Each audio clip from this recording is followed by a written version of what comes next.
Konteks berorganisasi, ketika kita menuntut karyawan kita berubah perilakunya, yang harus kita bangun adalah, pertama adalah sistem di organisasi itu.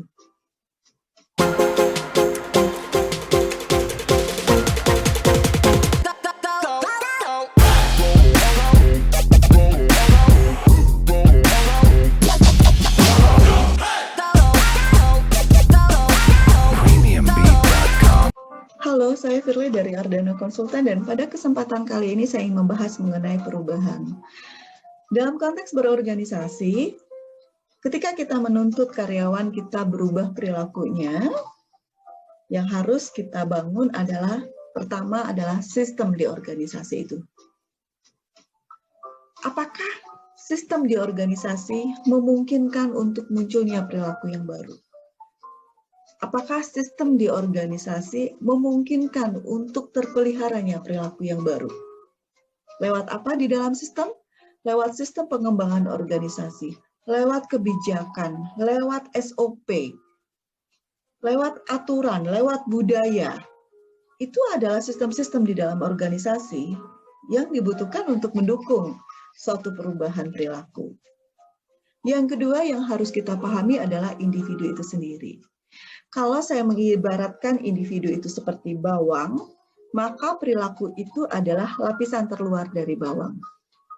Kita kupas lapisan terluar, kita akan menemukan yang namanya persepsi, cara pandang individu itu sendiri. Suatu kejadian itu tidak punya makna. Maknanya, nilainya, interpretasinya ditentukan oleh masing-masing individu. Kejadian sama bisa diinterpretasikan secara berbeda. Itu kenapa kita butuh data. Kemudian, begitu persepsi itu kita kupas lagi, maka di dalamnya kita akan bertemu dengan yang namanya belief. Belief ini dalam konteks ini bukan agama, tetapi hal yang dia yakini sebagai suatu kebenaran. Hal yang diyakini oleh individu sebagai suatu kebenaran.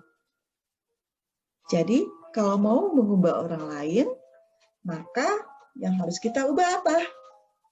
Mindset-nya kita ubah. Kalau mindset-nya belum berubah, kita masuk kepada belief-nya dia yang harus kita ubah.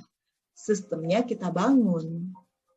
So, untuk mengubah orang lain, metodenya pakai apa? Mengubah pengetahuan bisa pakai training, bisa pakai mentoring. Mengubah kemauan bisa dengan membangun kesadaran dan membangun tanggung jawab melalui coaching.